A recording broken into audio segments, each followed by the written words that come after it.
What's happening, guys? Today's another day down here in Florida, and today we have a 2019-2020 Subaru WRX. We're going to be doing a baseline on it. This is a good shop friend Roger that we have.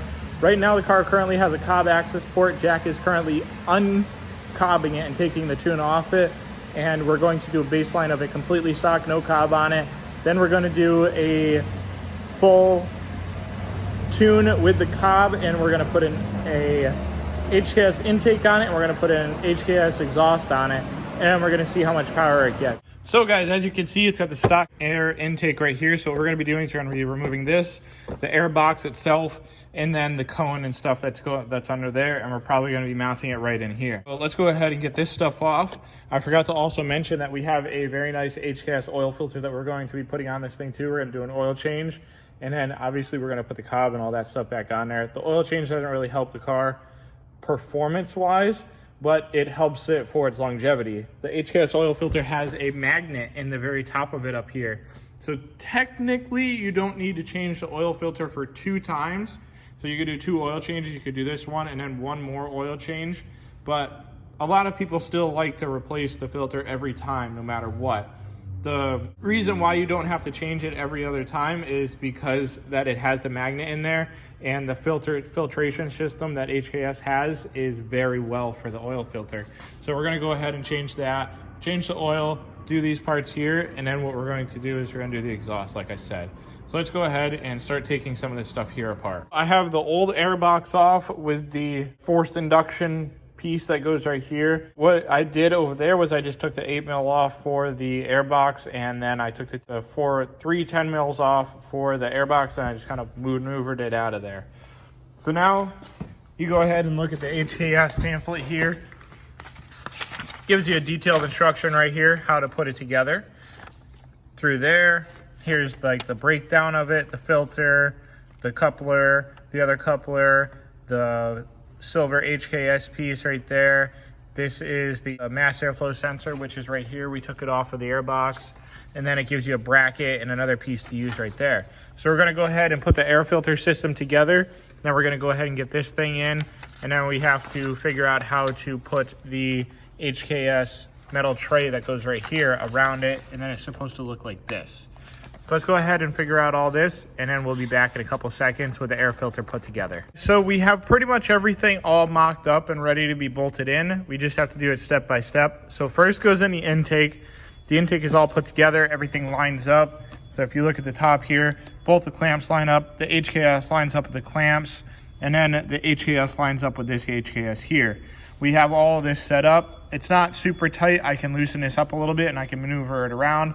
This piece here goes to the intake piece that's on the car, the factory piece. So we're going to put this on first. Then what we're going to put on is we're going to put on the heat shield plate. It needs a couple of these little foam pieces to let it cancels out the vibration, noise, and just insulates a little bit so it doesn't get all messed up. Lastly is the ram air, I guess, piece.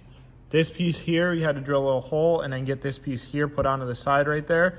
So we're going to do it step by step and get it in. I'm just going to show you guys the final product because I don't have my tripod with me, and I'm not going to try to prop my phone up over there.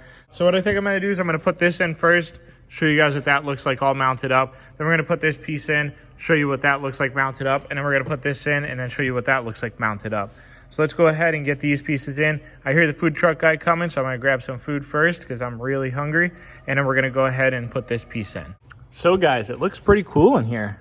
I mean, I kind of wish it was a hard pipe that went all the way down to the turbo, and that would probably flow a lot better instead of having all these ridges in here where the air can get all kind of wavy and not go into the turbo the right way. But I mean, it looks pretty cool. So now that this is in, I bolted it all up, tightened those 2 bolts down over there, tightened up the hose clamp here, got all the hose clamps in a line, made sure that it was pretty straight over here, and I tightened this down, put the mass airflow sensor wire on, and now we're going to go ahead and we're going to get the heat duct tray right here and put that in. So I believe you have to come down here on the side, which I think there's a 10 mil right here that it's going to go on. And then I think it might go on this ground one right here then. So it might go on this one, and then it's going to go on this one. And then there's another one that you have to take this off, and it goes right there. So we got to do that. And we got to put in those insulator pieces on the ECU here so that it doesn't hit that and rattle it around. And then we're going to go ahead and put that other piece up here on. So let's go ahead and do those two things. So now this piece here is on. This thing's actually really sturdy too. So that thing's not moving. I put in some insulator pieces down there. But here's the air filter all mounted up. The heat shield all mounted up. Now we're going to put the ram air piece on right here. And then it's gonna be all set. Then we'll go down underneath the car and we'll do the oil change, we'll do the exhaust. So let's finish this piece up. Now everything is on. Everything is like really sturdy too. So HKS put a lot of effort into making this thing so that it's not gonna flop around and make a bunch of noise. So this is all tight, this is tight, this is tight. Now we're gonna go underneath, we're change the oil like I just said, and we're gonna put the exhaust on. Safety first. Okay. So we're actually going to move this stuff so that Jack can do his thing right here, and then we're going to open this thing up so that we can see what the exhaust looks like. Here we go. We have the HKS exhaust. It's an HKS Spec L2 exhaust right here. It's very light stainless steel. We're going to put this on, and it's probably going to make this thing a lot louder, for one.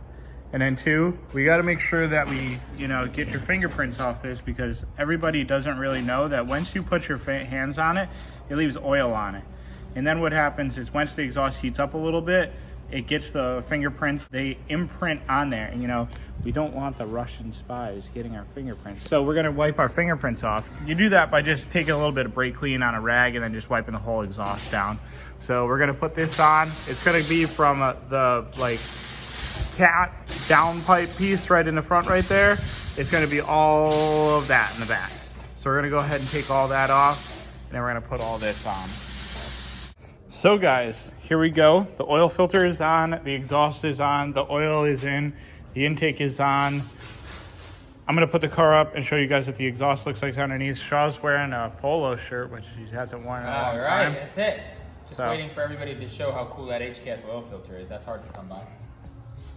Why? Because it's purple? Yep. The purple is the actual Barney edition. It comes from Barney, as you may remember. If you don't, then sorry. You're too young. You guys are too young. Yeah. So we're gonna put the car up. We're gonna see what the exhaust looks like underneath.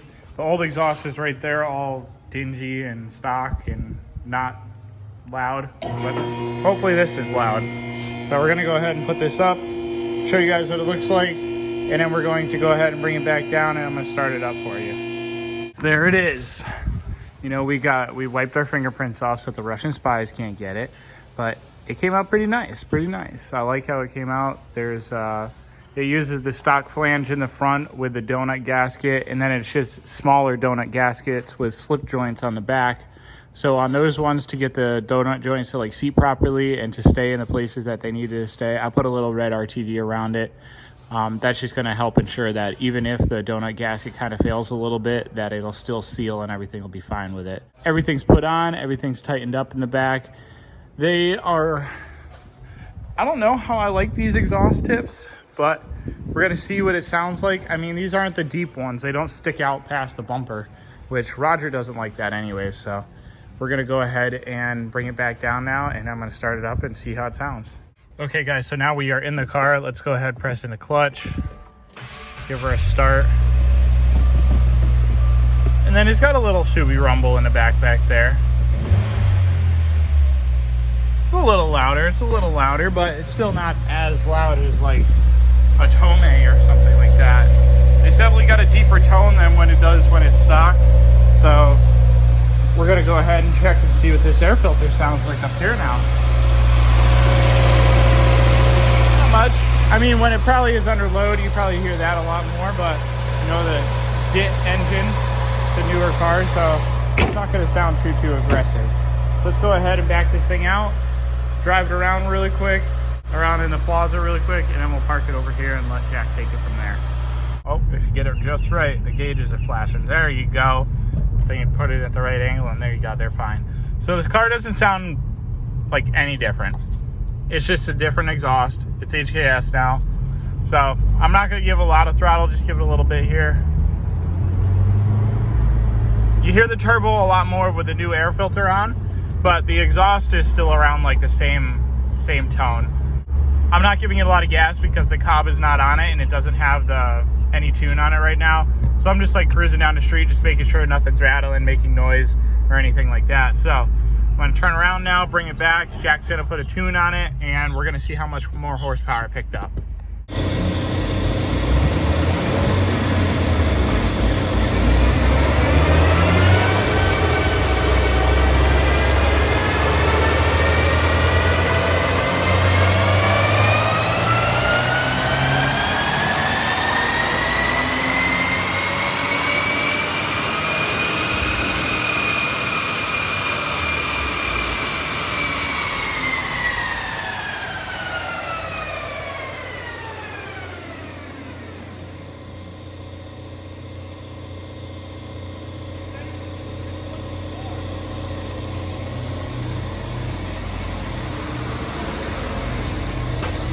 Okay, so 252 stock, 252 horsepower and torque. Wow, that's pretty cool. It is. That's a little more than I expected.